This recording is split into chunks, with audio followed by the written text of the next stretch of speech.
What's going on, America? This is Kevin from Kevin's Corner, and I wasn't trying to get too deep into videos. I was gonna try to let a couple days go by, kind of go back over some of the things I talked about in the video I made earlier today.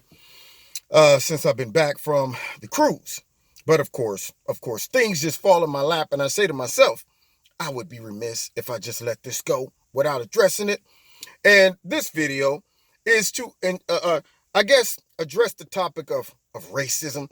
Since it's a hot topic right now, I'm talking, it's hot potato. Yeah, racism right now is flying off the shelves. Get it while it's hot. I mean, you can get it at a surplus, I guess, in every Walmart, every gas station you pull in, because it's just everywhere. It's everywhere. And we should be experiencing this on a large scale. So I get a video inbox to me by one of my old school friends that I played ball with, and for some reason he's a full-time Trump hater, and he spends most of his days just looking for articles to justify all of this so-called injustice that's going on around the United States.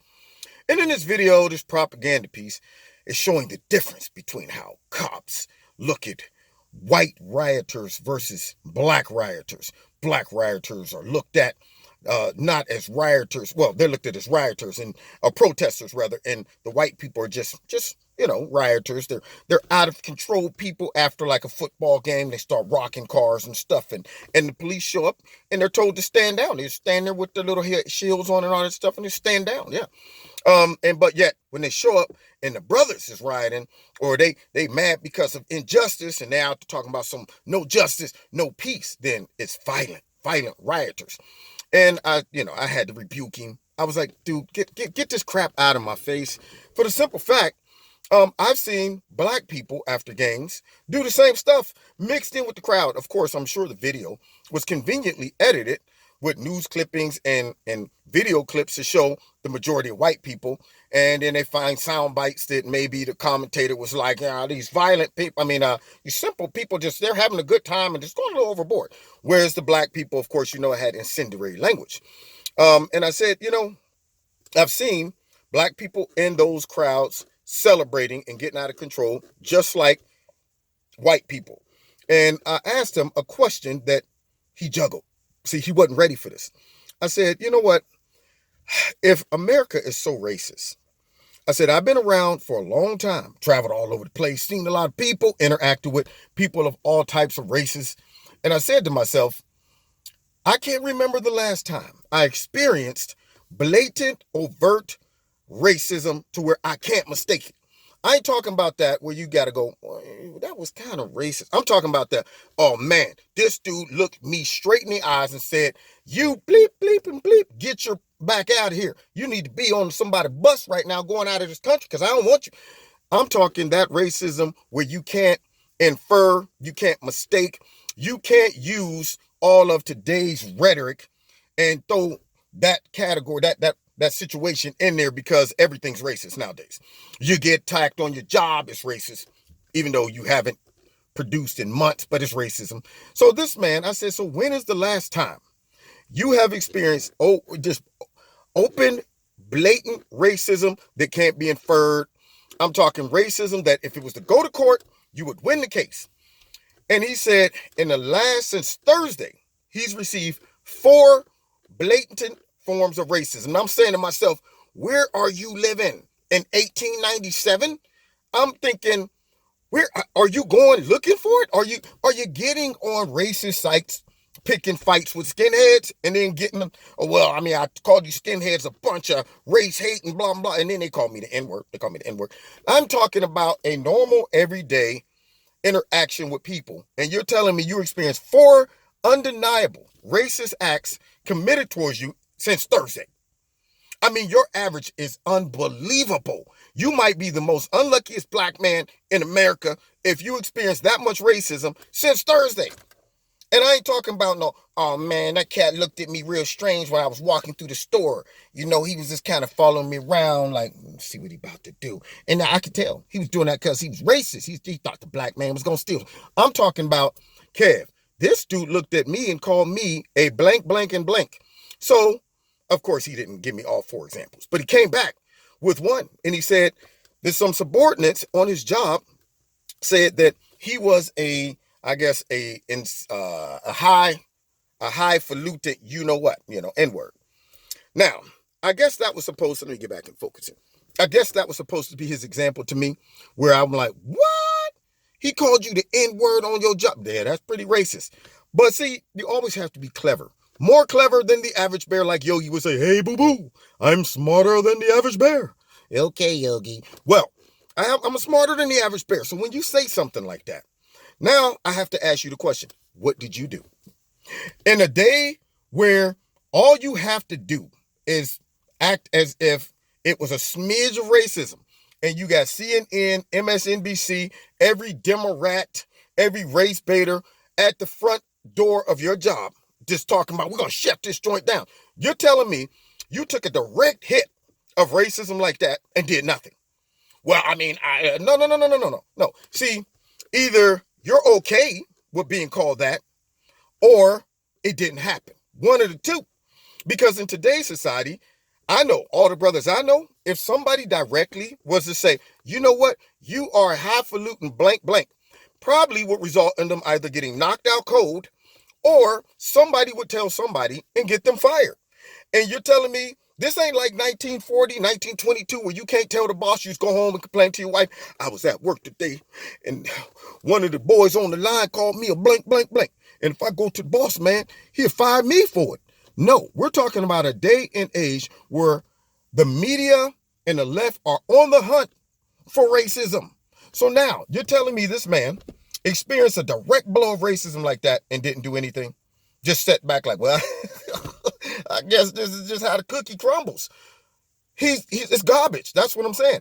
I said, if you took that and you allowed that to happen without going to somebody and dealing with the problem or confronting them, then you brought it on yourself. You deserve that racism. I tell you that much, because this right now is the best time in the world to be a black man that's attacked through some racist activity. So once again, these are allegations that are just being thrown out in our society and trying to paint our country as more racist and divisive than ever before. We've traveled back in time to 1920, 1902, things like that. Now, if you believe this, then you have bought into a matrix. You have bought into a reality that is not real, a reality that does not fit your everyday surroundings, because they're creating this, one, because the 2020 election's coming up, and that's all they have to run on: racism, sexism, xenophobia, and all that good stuff. But two, is because they still want to push the narrative that Donald Trump is a racist. So now, let's just do a little deductive reasoning, and I'm going to shut this video down, because see, I need to put this mess to bed for all of the victims that are believing these narratives. When you call someone something, that is an absolute. You didn't say that act was racist. You didn't say sometimes certain things that they say are racist or could be misconstrued for racism. You call someone this. For example, media have called Donald Trump a racist. Candidates running against him, a racist, okay? So now when you make statements like that, there can be no contrary evidence against that statement. If you find examples that don't fit that statement, then your statement is a lie. It cannot be one or the other. You can't be a racist that does some nice things for black people and others, okay? But most of the time, they're pretty racist. See, so that's like me saying, you know what?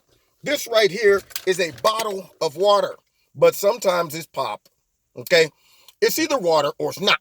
Now, Donald Trump's a racist, right? Okay. Donald Trump dated a black woman for 3 years. How many racists you know did that? Even slave owners, when they snuck out to the slave quarters, they was sneaking. They wasn't out like Donald Trump was, proud on the arm. You think those slave owners were dragging these women into the balls, dressing them up? That's my slave right here, so I'm taking her out on the town tonight. No. Okay, so Donald Trump openly dated a black woman. Sounds pretty racist to me. Donald Trump sent a note to Jennifer Hudson after her family was killed and invited her to stay in his hotels to get herself together and, while she was coping with the whole death of her family members. Sounds pretty racist to me. Donald Trump was invited to Jesse Jackson's Rainbow, whatever he had going on, and honored twice because of all the things he was doing for minorities. and minority workers. Sounds pretty racist to me, right? Okay. Donald Trump helped 3 black men come home from China who should have been punished by Chinese law for stealing something. Pretty racist to me, I guess.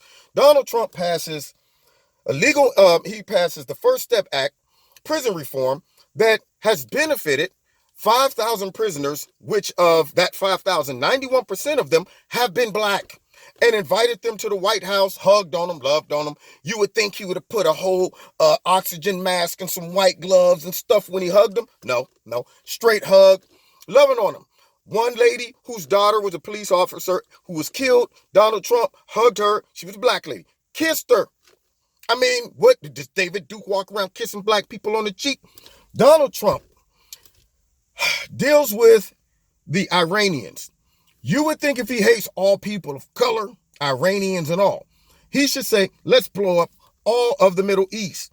But instead, he opts not to kill 150 Iranians because he said it was not equal to the drone that was shot down. But, I mean, according to the left, I mean, anybody but white people, their life means nothing to this guy. He likes killing them. He likes it. Yeah. So he should have been like, don't call off the strike.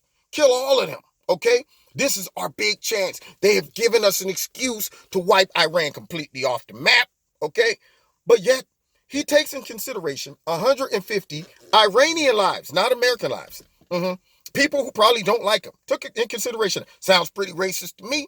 Donald Trump got what, I think it was maybe 7 South Koreans back from North Korea. You would think he'd say, keep anybody out of the country that is not white and Anglo-Saxon. The Border Patrol, 50% of them are Latin Americans. You see him get on TV all the time supporting Trump's whole push for dealing with the illegal immigration thing. You'd think all of them would be just so proud to serve Donald Trump and him for dealing with Border Patrol. If he was just a full-blown racist, you think they wouldn't have a little compassion and saying, you know what, at the end of the day, these are Latinos, and Donald Trump just ordered us to kill them and rip out babies and take them away in the middle of the night, throw them in dog houses and stuff like that. I'm not doing that. I mean, at the end of the day, these are people who look like me. You would think they would have had enough self-dignity to say, I'm not going to work for a man who did this. Donald Trump invited probably over 500 black people to the White House in February for Black History Month. None of us were Jay-Z. None of us came in busting rhymes. We weren't Snoop Doggy the Dog coming in with the crip. Drop it like it's hot. Drop it like it's hot. No. None of us were famous. We were regular black humans that came to the White House. Do you think all of us just overlooked all of this blatant racism just so we could come in and enjoy the snacks at the White House? Hey, man, I heard they got nice riblets and stuff like that. Forget the fact that this man promised to take us all back to Africa and he hates all black people. I sure want to get my hands on them riblets. This is the stuff that you need to stop and think about before you buy into narratives like this. If America was that racist, if they, like Hillary Clinton claimed in the media, most of Donald Trump's supporters are racist and white nationalists, half of the country, that's like half. That means, so I can pull people back into reality, that would mean that you would be experiencing racism, not in your imagination, not through the eyes of CNN, MSNBC, all of that stuff, not through the accusations of all the Democrats just claiming it's everywhere, under every rock, every turn. You would be personally experiencing it on a mega scale every single day because half of America would be gunning for you. That's how racist it would be. And if you're not, then why are you believing something that you're not seeing every single day? Now, if that don't put this garbage to bed, man, what will? You know, you're a lost cause if you listen to this video and say, that makes no sense to me. I mean, I still say he's a liberal logic. That's right. You suffering from Trump derangement syndrome and you need some help. That's what you need. If you just got to listening to the sound of my voice and still saying, well, I don't care what that dude say. Anyway, you've been listening to Kevin and Kevin's Corner. I had to make a late night buzzer beater video on this one. After dealing with this, I said, let me go ahead and shoot one at the last second and make one. Anyway, check me out every Wednesday night, 7:30 live in Kevin's Corner. Also, Don't forget to hit like, share, subscribe, and the notification button.